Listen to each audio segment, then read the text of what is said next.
3 দিনের সরকারি সফরে আজ মালয়েশিয়া যাচ্ছেন অন্তর্বর্তীকালীন সরকারের প্রধান উপদেষ্টা ডক্টর মোহাম্মদ ইউনূস। প্রধান উপদেষ্টার এই সফরে বাংলাদেশ মালয়েশিয়ার সম্পর্ক আরও জোরদার করার পাশাপাশি পারস্পরিক সহযোগিতা আরও শক্তিশালী করবে বলে প্রত্যাশা কুয়ালালামপুরের। ডক্টর ইউনূসের সফর নিয়ে রোববার এক সংবাদ বিজ্ঞপ্তিতে মালয়েশিয়ার পররাষ্ট্র মন্ত্রণালয় এই আশার কথা ব্যক্ত করেছে। বিজ্ঞপ্তিটি মালয়েশিয়ার পররাষ্ট্র মন্ত্রণালয়ের ওয়েবসাইটে প্রকাশ করা হয়েছে। বিজ্ঞপ্তিতে বলা হয়েছে, বাংলাদেশের প্রধান উপদেষ্টা ডক্টর মোহাম্মদ ইউনূস প্রধানমন্ত্রী আনোয়ার ইব্রাহিমের আমন্ত্রণে 11 থেকে 13 আগস্ট মালয়েশিয়ার সরকারি সফর করবেন, যেখানে প্রধান উপদেষ্টার সফর সঙ্গী হিসেবে বাংলাদেশ সরকারের বেশ কয়েকজন উপদেষ্টা এবং ঊর্ধ্বতন সরকারি কর্মকর্তারা থাকবেন। 12 আগস্ট পত্রযাত্রায় প্রধান উপদেষ্টাকে স্বাগত জানানো হবে। এরপর প্রধানমন্ত্রীর কার্যালয়ে দুই সরকার প্রধানের মধ্যে একটি একান্ত বৈঠক অনুষ্ঠিত হবে। কয়েকদিনের টানা বৃষ্টি আর উজান থেকে ধেয়ে আসা পাহাড়ি ঢলে নীলফামারীর ডিমলা ডালিয়া পাওবর বন্যা নিয়ন্ত্রণ সতর্কীকরণ পয়েন্টে তিস্তা নদীর পানি বিপদসীমা ছুঁই ছুঁই প্রবাহিত হচ্ছে। তিস্তার পানি চাপ নিয়ন্ত্রণে ব্যারেজের 44টি জলকপাট খুলে দিয়েছে পাওবো কর্তৃপক্ষ। তিস্তার নদীর পানি উত্তাল ঢেউয়ের আতঙ্কে বন্যায় আশঙ্কায় তিস্তা পাড়ের মানুষ নিরাপদ আশ্রয়ের সন্ধানে ছুটছে বলে জানা গেছে।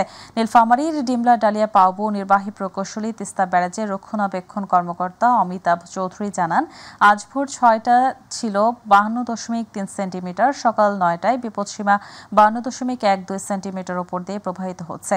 তিস্তা নদীর পানি যেভাবে বাড়ছে, এভাবে বাড়তে থাকলে তিস্তা নদীর তীরবর্তী নিম্নাঞ্চলগুলো বন্যা কবলিত হওয়ার আশঙ্কা করছেন তিনি। 3.5 দশক পর রাজশাহী বিশ্ববিদ্যালয়ে অনুষ্ঠিত হতে যাচ্ছে বহুল প্রতীক্ষিত রাকসু নির্বাচন। আগামী 15 সেপ্টেম্বর এই নির্বাচন অনুষ্ঠিত হবে। গেল মাসের 28 তারিখ রাজশাহী বিশ্ববিদ্যালয় কর্তৃপক্ষ এই নির্বাচনের তফসিল ঘোষণা করে। ইতোমধ্যে নির্বাচনের প্রস্তুতি নিতে শুরু করেছে ছাত্র শিবির, ছাত্র দল সহ অন্যান্য ছাত্র সংগঠনের নেতারা। রাজশাহী থেকে শাহরিয়া অন্তর রিপোর্ট জানাচ্ছেন আফজাল হোসেন।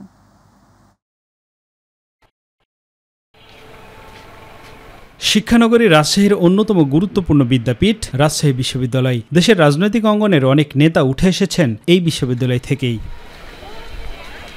তবে নেতৃত্বে সুতিকাগার খ্যাত ছাত্র সংসদ নির্বাচন হয়নি প্রায় 35 বছর। তবে কর্তৃপক্ষের কঠোর সিদ্ধান্তে অবশেষে ছাত্র সংসদ নির্বাচনের জট খুলছে। আগামী 15 সেপ্টেম্বর রাকসু নির্বাচনের তারিখ ঘোষণা করেছে কর্তৃপক্ষ। এবারে উৎসব মুখর পরিবেশে রাকসু নির্বাচন অনুষ্ঠিত হবে বলে আশা সংশ্লিষ্টদের। আমাদের সমস্ত কার্যক্রম আমরা পরিচালনা করছি এবং আমরা দৃঢ়ভাবে আশাবাদী যে সকলে নির্বাচনে উৎসব মুখর পরিবেশে আসবে এবং তারা তাদের নির্বাচনের ভোটাধিকার প্রয়োগ করবে। রাকসু নির্বাচনের প্রধান নির্বাচন কমিশনার জানিয়েছেন, 35 বছর পর রাকসু নির্বাচন অনুষ্ঠিত হতে যাচ্ছে, তাই এবার নির্বাচন বেশ চ্যালেঞ্জিং। কমিশনের পক্ষ থেকে আমরা সব ধরনের ব্যবস্থা নিয়েছি। আইন শৃঙ্খলা পরিস্থিতি নিয়ন্ত্রণে রাখার জন্যে বিশ্ববিদ্যালয় প্রশাসন দ্ব্যর্থহীন কণ্ঠে আমাদেরকে সব ধরনের সহযোগিতা প্রদান করবেন বলে আশাবাদী ব্যক্ত করেছেন। প্রায় 35 বছর পর রাষ্ট্র নির্বাচন অনুষ্ঠিত যাচ্ছে। নির্বাচনটা খুবই গুরুত্বপূর্ণ এবং খুবই চ্যালেঞ্জিং বটে। রাজশাহী বিশ্ববিদ্যালয় শাখার শিবির সভাপতি বলেছেন, জুলাই অভ্যুত্থানের পর থেকে শিক্ষার্থীদের দাবি ছিল রাকসু নির্বাচন। এবারে নির্বাচন নিরপেক্ষ হবে বলে আশা প্রকাশ করেন তিনি। সবাই মিলে স্বতঃস্ফূর্তভাবে অংশগ্রহণ করুক এবং কেউ এটাতে বাধা না দিক। আমরা চাই যে যথাসময়ে যেন রাকসু নির্বাচনটা সম্পন্ন হয়। বিশ্ববিদ্যালয় ক্যাম্পাসে রাকসু নির্বাচনের মধ্যে দিয়ে গণতন্ত্র প্রতিষ্ঠা হতে চলেছে বলে মন্তব্য করেছেন বৈষম্য বিরোধী ছাত্র আন্দোলনের অন্যতম সমন্বয়ক সালাউদ্দিন আম্মার। যেই শিক্ষার্থীদের জন্য ভাবে বা কিছু চেঞ্জ করতে চায়, ইউনিভার্সিটি লেভেলে বা দেশকে কিছু সার্ভিস দিতে চায়, তারকে অবশ্যই এই নির্বাচনগুলোতে অংশগ্রহণ করা উচিত। অপরদিকে রাবি শাখার ছাত্রদলের সভাপতি দাবি করেন, বর্তমান বিশ্ববিদ্যালয়ের প্রশাসনিক বিভাগ দুর্নীতিগ্রস্ত, তারা বিশেষ কারণে নির্বাচন করতে যাচ্ছে। আমরা রাজশাহী বিশ্ববিদ্যালয় ছাত্রদল মনে করি যে রাজশাহী বিশ্ববিদ্যালয় প্রশাসন রাকসু নির্বাচনের জন্য দক্ষ প্রশাসন না, এবং তারা দুর্নীতিগ্রস্ত এবং তারা একটি বিশেষ সংগঠনের যেভাবে প্রেসক্রিপশন দিয়েছে সেই প্রেসক্রিপশন অনুযায়ী ষড়যন্ত্রের নাটকের অংশ হিসাবে এই রাকসুকে সামনে তারা নিয়ে আসছে। দীর্ঘ সময় পর এবারের রাকসু নির্বাচন শিক্ষার্থীদের মধ্যে গণতান্ত্রিক চর্চা ফিরিয়ে আনবে বলে প্রত্যাশা শিক্ষার্থীদের। দীর্ঘ 35 বছর যে আকাঙ্ক্ষা সৃষ্টি হয়েছে সেই আকাঙ্ক্ষার প্রতিফলন করবে রাকসু ইলেকশনের মাধ্যমে। একটা নির্দলীয় বা একটা নিরপেক্ষভাবে ছাত্র প্রতিনিধি হিসেবে আমাদের সামনে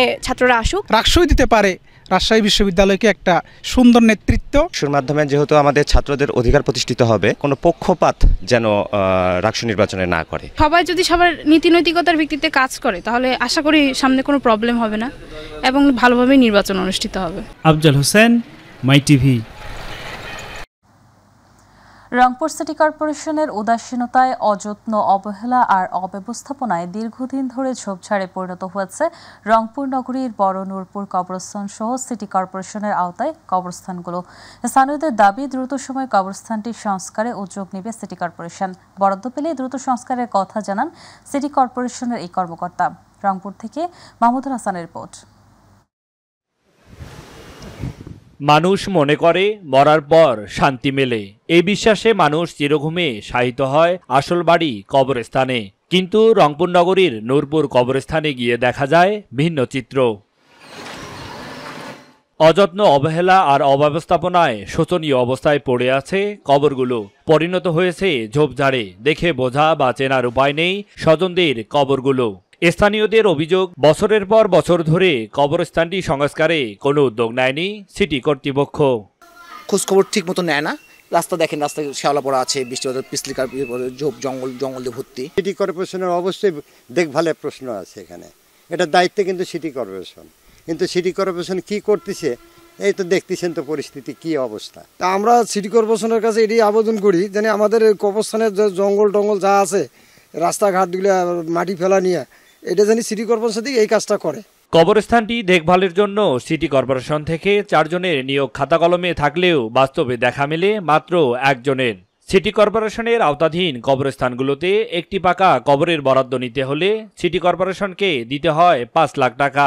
অথচ দীর্ঘদিন ধরে সংস্কারে কোনো উদ্যোগ নেই সিটি কর্পোরেশনের। পরিষ্কারটা ভাই মনে করেন বছরে আমরা 3-4 বার করি, কিন্তু বৃষ্টির কারণে হয়নি। বৃষ্টি হচ্ছে, বৃষ্টির পরে আমরা কাটিয়ে ফেলবো, এটা বড় কথা না। কিন্তু এই যে লোক রাস্তায় লাশ নিয়ে আসে, পিছলে পড়ে যায়, রাস্তাগুলো নতুন করে কার্পেটিং করার দরকার। কবরগুলো সংস্কারে দ্রুত সময়ের মধ্যে উদ্যোগ নেওয়ার কথা জানান সিটি কর্পোরেশনের এই কর্মকর্তা। ঝোপঝাড়টা কিন্তু আমরা নিয়মিতই পরিষ্কার করে থাকি, তো বর্ষার কারণে আমাদের এটা দ্রুত গজিয়ে যায়, তো এটা আমরা দ্রুত করব। বিশেষ করে ঝোপঝাড়ের বিষয়টি এটা আমরা দ্রুতই করে ফেলবো। মরেও যেন শান্তি নেই। জীবনভর সংগ্রাম শেষে এখানেই চিরনিদ্রায় শায়িত রয়েছেন অনেকেই। রংপুর সিটি কর্পোরেশনের উদাসীনতায়, অযত্ন, অবহেলা আর অব্যবস্থাপনায় ঝোপঝাড়ে পরিণত হয়েছে রংপুর নগরীর নূরপুর এই কবরস্থানটি।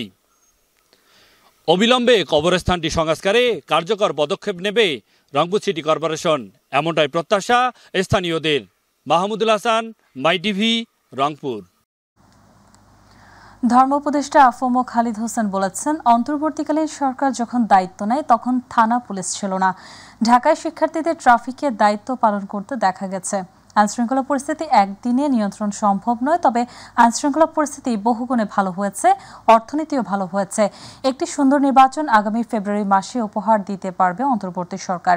রোববার সন্ধ্যায় তিনি ব্রাহ্মণবাড়িয়া সদরের পশ্চিম মেড্ডা জামিয়া দারুল আরকাম মাদ্রাসায় আলেম ওলামাদের সঙ্গে মতবিনিময় ও সংবর্ধনা শেষে সাংবাদিকদের প্রশ্নের জবাবে এসব কথা বলেন।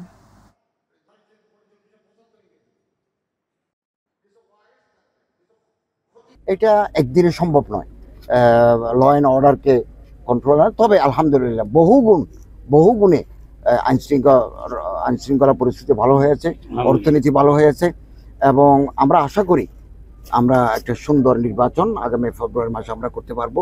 এভাবে আমাদের প্রস্তুতি চলছে। বাংলাদেশে যে কোনো সময় দুর্যোগ এসেছে, বিপদ এসেছে, আলেম ওলামারা জনগণের সাথে মিলে ময়দানে থেকেছেন। দিনাজপুরের কাহারোল উপজেলার 10 মাইল কলার হাট এখন যেন উত্তরবঙ্গেও শক্তিশালী অর্থনীতির প্রতীক। প্রতিদিন লাখ লাখ টাকার বেচা কেনা হয় এই হাটে। এতে কর্মসংস্থান হয়েছে অনেকেরই। সঠিক মূল্য পাওয়ায় কলা চাষের আগ্রহ বাড়ছে এলাকার কৃষকদের। সব মিলিয়ে এই হাট হয়ে উঠেছে দেশের কলা বাণিজ্যের প্রাণকেন্দ্র। প্রতিনিধি মুকুল চট্টোপাধ্যায়ের রিপোর্ট, জানাচ্ছেন শামস্তাবদীর উচ্ছ্বাস। ভোর হতেই জমতে শুরু করে কাহালুরের 10 মাইল কলার হাট। সারি সারি সাগর, সবরি, সুন্দরী আর চিনিচম্পা কলার কাদি যেন মাটি ফলানো সোনালী সম্পদ। ঢাকা, নারায়ণগঞ্জ, ময়মনসিংহ সহ দেশের বিভিন্ন প্রান্ত থেকে পাইকারেরা ছুটে আসেন এখানে। প্রতিদিন এই হাটে কেনাবেচা হয় প্রায় 90 থেকে 1 কোটি টাকার কলা। বছরে এর পরিমাণ দাঁড়ায় 150 থেকে 160 কোটি টাকায়। এতে কর্মসংস্থান তৈরি হয়েছে কয়েকশো বেকার যুবকেরও। চাষিরা টাকা পাচ্ছে, কিন্তু যারা বাগান থেকে কিনে নিয়ে আসছে তারা খুব একটা লাভবান হচ্ছে না। গ্রামে কলা আজকে কিনে ছিল আমার 34, কলা বিক্রি করেছে 36। গত বছর আমরা কিনছিলাম 500 থেকে 600 টাকা, এবার কিনতে হচ্ছে 600 থেকে 700-800 টাকা। জেলায় এবছর 1337 হেক্টর জমিতে কলার আবাদ হয়েছে। বিশেষ করে মেহের সাগর কলা সুবাস ও স্বাদের জন্য সারা দেশে খ্যাতি পেয়েছে। কৃষকরা বলছে গতবারের তুলনায় এবার দাম রয়েছে বেশি, ফলে লাভের সংখ্যাও বাড়ছে। 80টা থেকে 100টা কলা যার ভিতরে থাকে তার দাম 600 থেকে 700 টাকা, 700 টাকার উপরেও আছে। এখানে ফরমালিন দেওয়ার মতো কোনো স্কোপ নাই। গেলবার আমরা একটা সরি 500 হইতে 600 টাকা বিক্রি করছি, এইবার একটা সরি বিক্রি করছি 600 হইতে 700 হইতে 800 টাকা। কৃষি সম্প্রসারণ অধিদপ্তর বলছে দিনে দিনে কলার আবাদ বৃদ্ধি পাচ্ছে।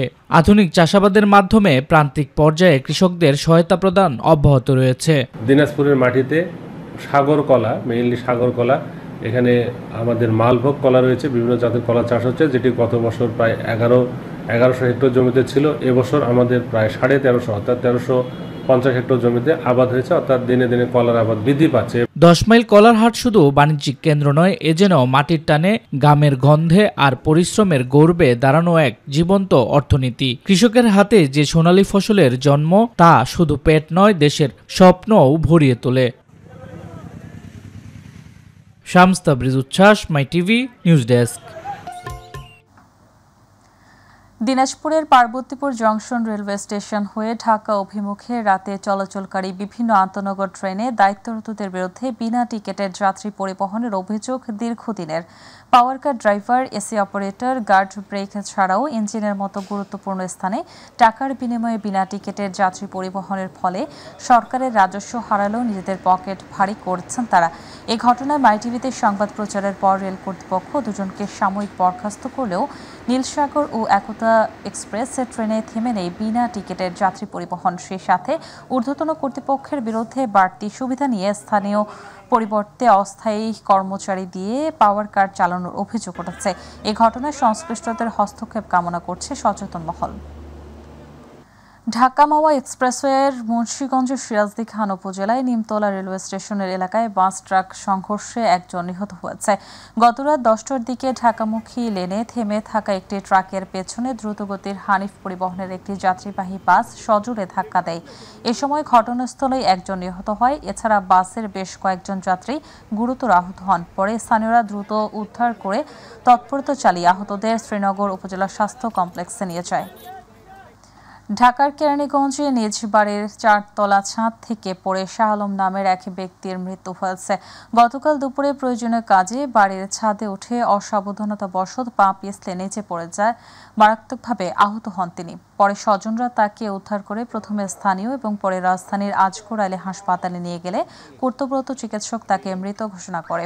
রাতে জানাজা শেষে স্থায়ী কবরে তাকে দাফন করা হয়। তার মৃত্যুতে গভীর শোক জানিয়েছে বিএনপির চেয়ারপারসনের উপদেষ্টা ও সাবেক মন্ত্রী আমানুল্লাহ আমান।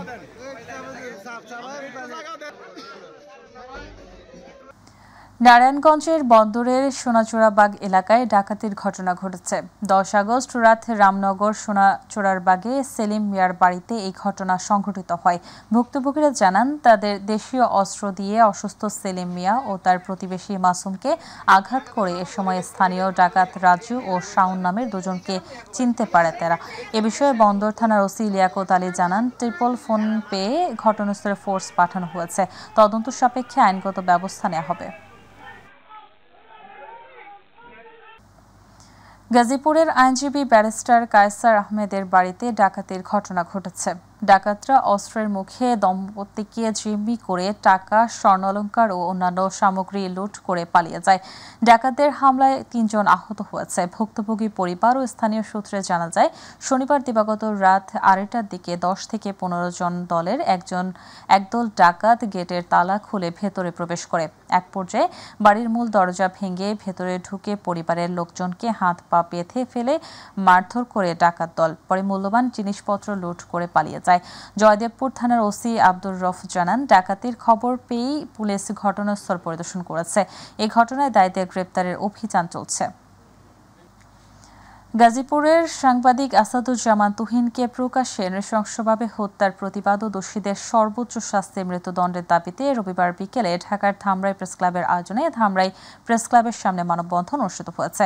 এ সময় ধামরাই প্রেসক্লাবের সভাপতি ও মাই টিভির ধামরাই উপজেলা প্রতিনিধি আব্দুর রশিদ তুষারের সভাপতিত্বে বক্তব্য রাখেন ধামরাই প্রেসক্লাবের সাধারণ সম্পাদক আব্দুল কাদের, ধামরাই প্রেসক্লাবের সাবেক সভাপতি আবু হাসান, ধামরাই প্রেসক্লাবের সাবেক সভাপতি মোহাম্মদ বাবুল হোসেন, ধামরাই প্রেসক্লাবের সাবেক সাধারণ সম্পাদক মোহাম্মদ আনিসুর রহমান স্বপন, সাংবাদিক মোহাম্মদ মিজানুর রহমান, মোহাম্মদ মুখলেসুর রহমান, আজহারুল ইসলাম রাজু, ধামরাই রিপোর্টার্স ক্লাবের সভাপতি মোহাম্মদ আদনান হোসেন, সাংবাদিক মোহাম্মদ সোহেল রানা সহ অনেকে।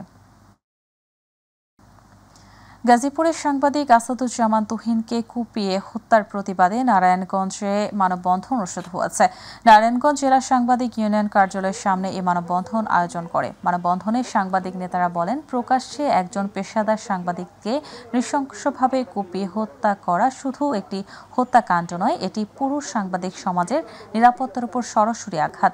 নারায়ণগঞ্জ জেলা সাংবাদিক ইউনিয়নের সভাপতি আব্দুস সালাম সভাপতিত্বে আরও উপস্থিত ছিলেন সাধারণ সম্পাদক আহসান সাদিক শাওন, নারায়ণগঞ্জ প্রেস ক্লাবের সাবেক সভাপতি মাহবুবুর রহমান মাসুম, হাবিবুর রহমান বাদল সহ অন্যান্য সাংবাদিক নেতৃবৃন্দ ও বিভিন্ন গণমাধ্যমে কর্মরত সাংবাদিকরা।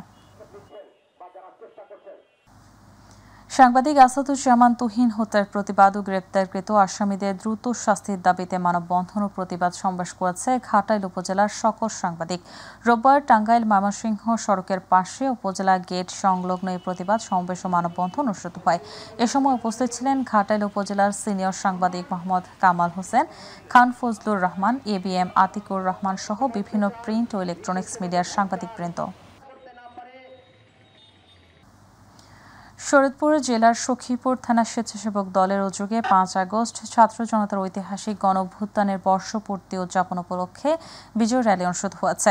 সখীপুর থানা স্বেচ্ছাসেবক দলের আহ্বায়ক ফাইজুল ইসলাম সর্দার ও সদস্য সচিব ইমরান হোসেন বাবু বাকলের নেতৃত্বে বিজয় র্যালিটি সখীপুর বাজার প্রদক্ষিণ করে পরে সখীপুর বাজার মাঠে গিয়ে সংক্ষিপ্ত আকারে বক্তব্য রাখেন থানা ও ইউনিয়ন পর্যায়ে স্বেচ্ছাসেবক দলের বিভিন্ন নেতাকর্মী। এ সময় উপস্থিত ছিলেন সখীপুর থানা স্বেচ্ছাসেবক দলের যুগ্ম আহ্বায়ক মালদ সুমন, যুগ্ম আহ্বায়ক নান্নু মিয়া মাল, যুগ্ম আহ্বায়ক গাজী ফরহাদ সহ উপজেলার স্বেচ্ছাসেবক দলের নেতাকর্মীরা। চট্টগ্রামের বোয়ালখালীতে সেনাবাহিনীর বিশেষ অভিযানে 1000 ইয়াবা, একটি মোটরসাইকেল ও মোবাইল ফোন সহ সাজ্জাদ হোসেন হিরো নামে এক মাদক ব্যবসায়ীকে গ্রেপ্তার করা হয়েছে। পূর্ব কালুরঘাট এলাকায় স্থানীয় সোর্সের তথ্যের ভিত্তিতে 48 এয়ার ডিফেন্স রেজিমেন্টের বোয়ালখালী আর্মি ক্যাম্পের camp commander major Mohammad Rasel প্রধানের নেতৃত্বে এই অভিযান পরিচালিত হয়। অভিযানে সেনাবাহিনী জানিয়েছে, গ্রেপ্তারকৃত ব্যক্তি দীর্ঘদিন ধরে বোয়ালখালী ও পটিয়া এলাকায় ইয়াবা সরবরাহ করে আসছিল। জব্দকৃত মালামাল ও আসামিকে পরবর্তী আইনি প্রক্রিয়ার জন্য পুলিশে হস্তান্তর করা হবে। বরিশালের মাঠ পর্যায়ে কর্মরত সংবাদ কর্মীদের সংগঠন সাংবাদিক ফোরামের নেতৃবৃন্দের সাথে মতবিনিময় করেছে বিএনপির জাতীয় নির্বাহী কমিটির বন পরিবেশ বিষয়ক সহসম্পাদক কাজী রওনাকুল ইসলাম টিপু। নগরীর একটি রেস্তোরাঁয় এই মতবিনিময় সভা অনুষ্ঠিত হয়। সভায় সঞ্চালনা করেন সংগঠনের সাধারণ সম্পাদক শাহিন হাসান। এই সময় সাংবাদিক ফোরামের অন্যান্য সদস্যরা উপস্থিত ছিলেন।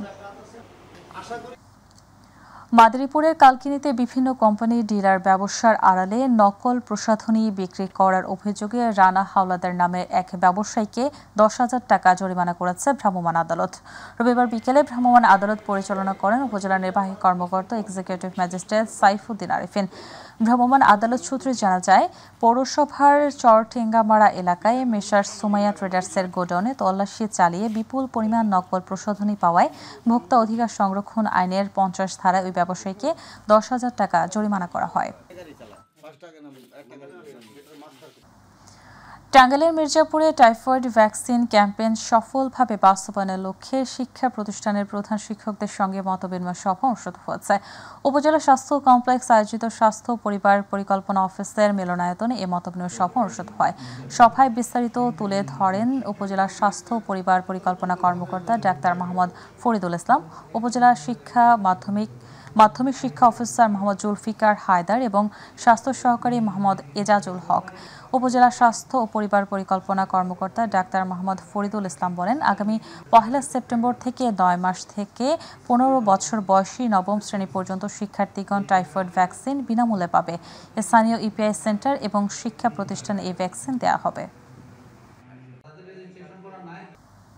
মানিকগঞ্জে শিক্ষার মান উন্নয়নে অভিভাবক সমাবেশ অনুষ্ঠিত হয়েছে ও বার্ষিকী ক্রীড়া প্রতিযোগিতার পুরস্কার বিতরণ করা হয়েছে। গতকাল বিকেলে সদর উপজেলার নবগ্রাম ইউনিয়ন উচ্চ বিদ্যালয়ের আয়োজনে বিদ্যালয় প্রাঙ্গণে রাজনৈতিক দলের নেতাকর্মীদের সাথে শিক্ষক ও অভিভাবক সমাবেশ অনুষ্ঠিত হয়। এরপর জয়ী শিক্ষার্থীদের মাঝে বার্ষিকী ক্রীড়া প্রতিযোগিতার পুরস্কার বিতরণ করা হয়। সমাবেশে বিদ্যালয়ের শিক্ষক ও শিক্ষার্থীরা অংশ নেয়। এ সময় জেলা বিএনপির আহ্বায়ক আফরোজা খানম রিতা ও বিদ্যালয় পরিচালনা কমিটির সভাপতি সাইফুল ইসলাম খান রিমন সহ বিএনপি ও তার সহযোগী সংগঠনের নেতাকর্মীরা উপস্থিত ছিলেন।